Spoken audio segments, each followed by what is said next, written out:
between Washington players.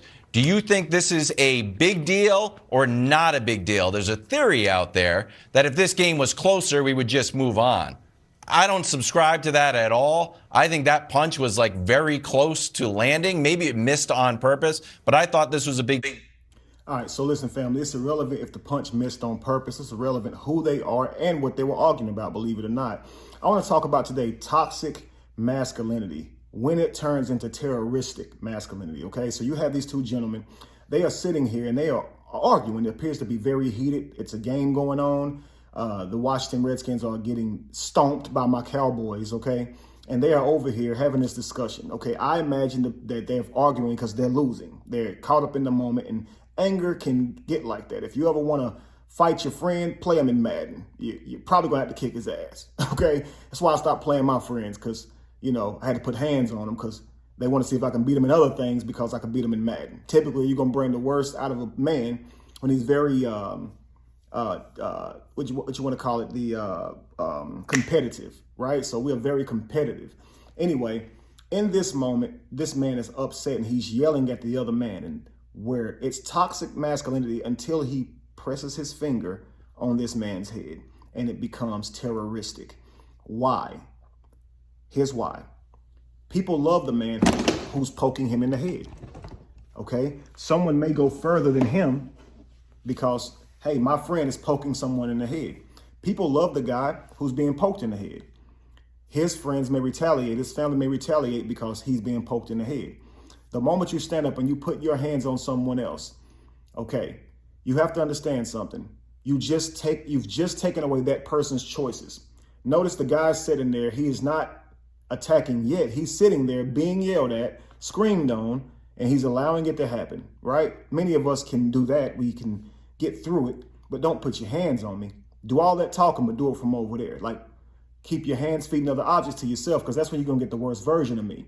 And the problem with that is, even if I'm a good person, I may turn into a devil if you poke me in my freaking head. I may throw my life away and yours if you poke me in my head. Don't do that. Don't take away my choices like that. And that's what he did. He poked the man in the head, and what he got was a punch. Now, would you say the punch is parallel to the poke? No. But if someone poke you in your head, what you doing?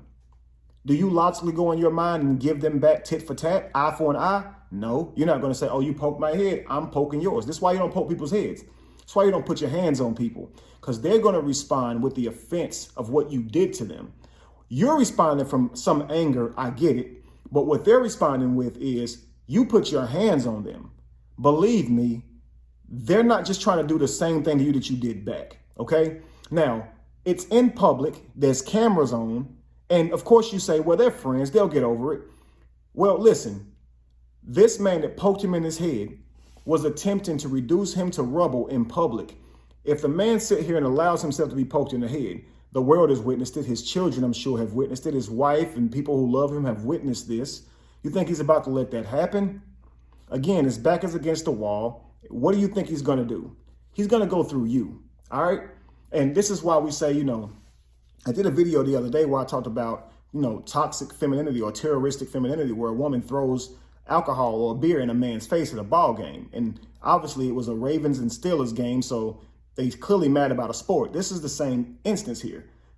This can be handled backstage. It can be handled in the locker room. It can be handled in all these places, but your anger in that moment makes you feel like it needs to be handled right here. And in your anger, you forget about reason, morals, logic, and you say, I'm going to do something to this person because I feel a certain way. It's low self-value. Now, in that moment, you say, well, why is it low self-value? I mean, he clearly works out hard. He's successful. He's on a football team. Well, in that moment, it's low self-value. He's not looking out for his future self. He's feeling himself in this moment. He's lost in the moment. All right. So again, I try to say to you guys, however you grow up being, this is typically what's going to come out of you when you squeezed. You can be a very nice person and a kind person, but whenever you're squeezed, what's in you will come out. So we all have violence in us, and anger is an adequate response when you're being mistreated. So when you mistreat people, understand they have a right to their anger, and they'll probably access it. And what will happen, it won't be parallel. Keep your hands off of people, because you can destroy many people in this. The moment you create that war, you know 3 things. You could die, your children could die, and innocent people could die. Why start a war over some emotional feeling that you're feeling right now? You understand? Know that the moment you're going to war, okay, innocent people are going to die. Tell yourself that. People who have nothing to do with what's going on are going to lose their lives. This is for any person who's in street violence or going and fighting for your country, okay? People are going to die that are innocent. Next, you are likely going to die. And next, your children are going to die. And you need to tell yourself your children are going to die the moment you go into war. Tell yourself that. So you know that other people's children are going to die. And if you know this, you'll say, okay, wait a second. Would I really start this war if it means my children die? Would you start the war if your children were safe and other people's children die? It would speak a lot to you, right? So tell yourself, my children are going to die. If I lose my life, my children lose me. So in effect, my children will be affected. Don't go to war, family, especially over things like emotions. These emotions can be wound high over something that's really not that big. All right. In the moment, it can seem huge, but it's really not over the course of your life. So look out for your future self and don't get lost in the moment, because putting your hands on somebody like that can cost you your life. Thankfully, the punch didn't land flush, although it should have, and it should have took his head off, but thankfully it didn't. Okay. And thankfully it ended with no one being seriously injured. But I've seen worse happen to people for doing less. You understand? Keep your hands off people, because they're not going to respond parallel. Some people have boundaries, man. And you touching them, you violating their boundaries is worthy of ending your entire life, your entire existence for some people, because their pride and ego is just that high. Don't cross people's boundaries, man. All right? You can't reduce people to rubble and expect them to take it. What do you expect them to do if you poke them in the head? You're asking for it. For me, if my friend, my best friend, pokes me in the head, it's going to be a fight, and I'm still not going to forgive him.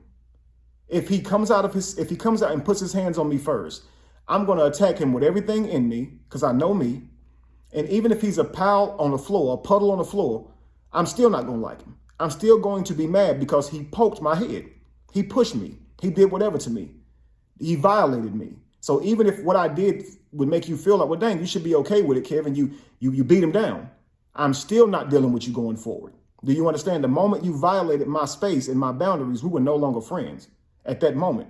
So again, you're angry, but please understand where some people might say, well, hey, people fight all the time. Me and my friends would have fought and just been over it. Okay. If my friend pokes me in my head and I ain't put my hands on him, and he pokes me in my head first, put his hands on me first, that's not my friend. So a lot of you guys have different views. So please understand, everybody don't share that view.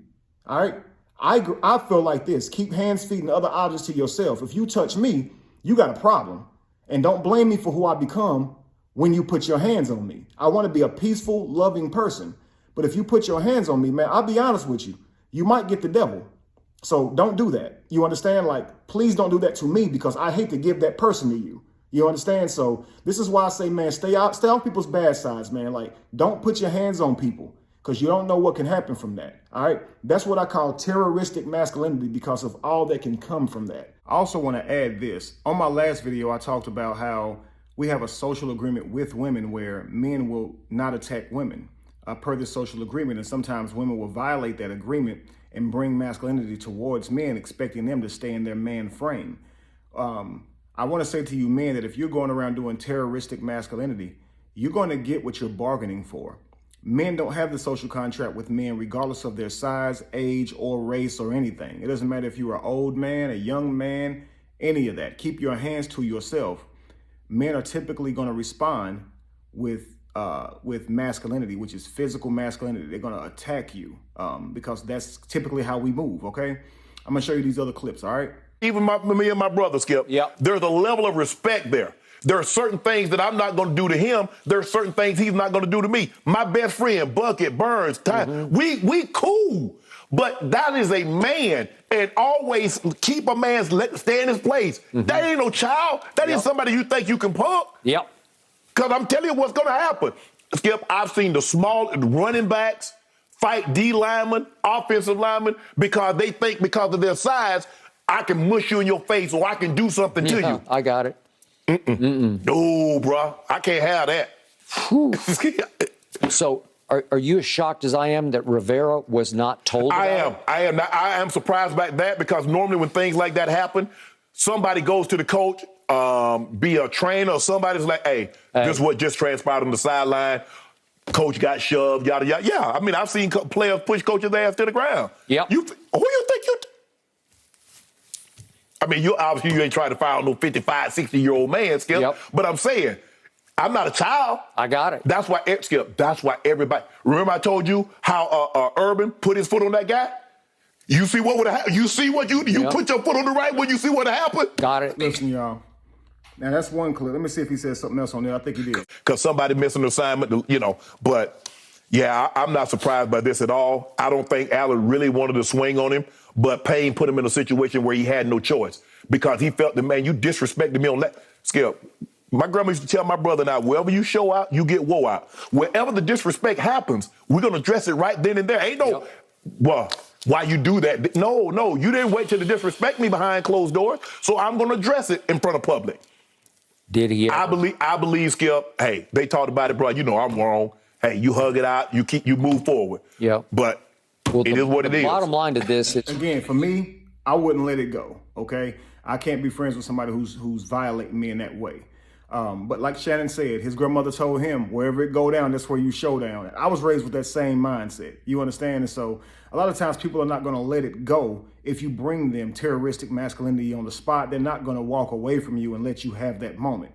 They have every reason to give you exactly what you want in that moment. So I'm telling y'all, regardless of your age, like he said, Skip said, Shannon said he saw old men get pushed down for talking, for running your mouth. You understand? Because you're talking to a man below what his value and boundaries are. And typically what's going to come out of that physical man, it's going to be physical actions. So men know this. Don't walk around trying to, treat people this way because how they respond is going to be how they respond. We always can try to say, oh, that was wrong that man hit that man for just talking. That's wrong that man did that to him and all that man did to him was this. That's you on the outside judging. In that moment, that person's responding with who they are. They're not thinking about right and wrong or what nobody got to say about this. They're thinking you shouldn't have came over here messing with me.